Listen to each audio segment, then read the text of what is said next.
Here I have Urban Watercolour by Phil Dean. Now you may know Phil as the Shoreditch sketcher. He's one of the urban sketchers that I follow, and he has 2 books out. The first one, Urban Drawing, I've previously looked at. Absolutely brilliant if you're new to urban sketching. And this second book, Urban Watercolour, is a wonderful follow-on book, but both books can be used individually. But once you have one of Phil's books, I think you're going to want them both because he has such a wonderful style. His personality comes through, and they are full of really lovely illustrations. Now we're going to have a look inside. We can see that this is a large format book. It's the same format as Phil's previous book, which means that you've got lovely clean pages, beautiful illustrations, really easy to see all the detail. They are both part of the Sketch Club series of books.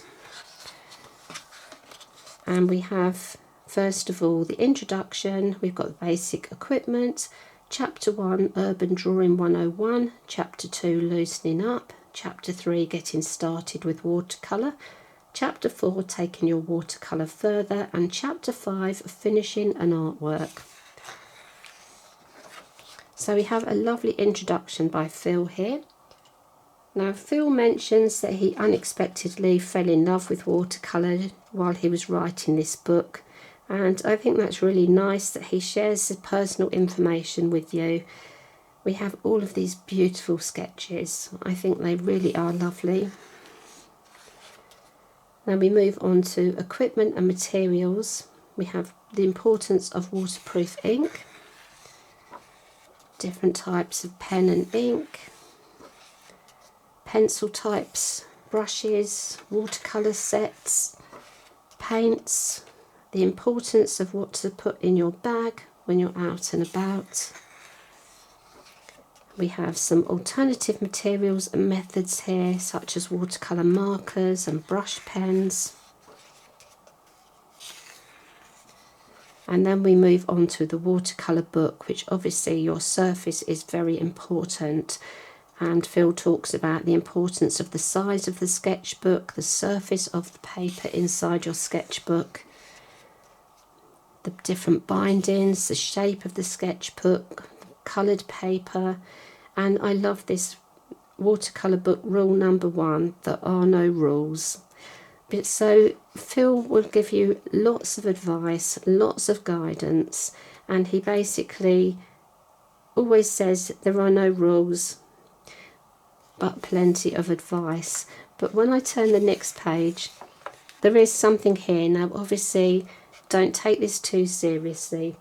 Rules are made to be broken, but I think these are guidelines of things that you really should remember.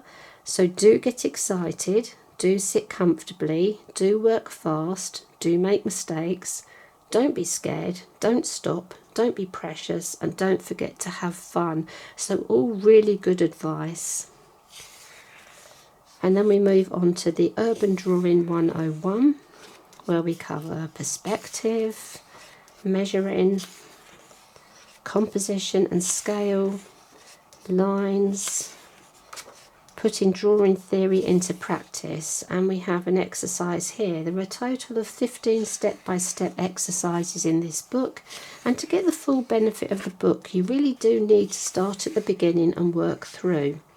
We move on to loosening up, getting started. And we have some more exercises, starting with thumbnail sketches, people, blocking shapes. And then we move on to the exciting bit of getting started with watercolour. So we have some core techniques here to help you. All of these beautiful sketches as well as examples. We have some exercises, loose line and watercolour, tight pen and watercolour, pencil and watercolour, building up the layers of colour, and then we have everyday objects,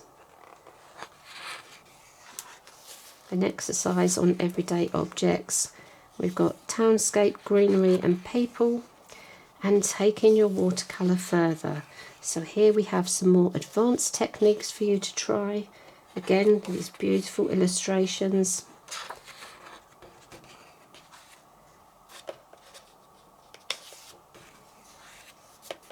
There's lots of illustrations in this section, lots of ideas and some more exercises. I really love the colours in this book as well.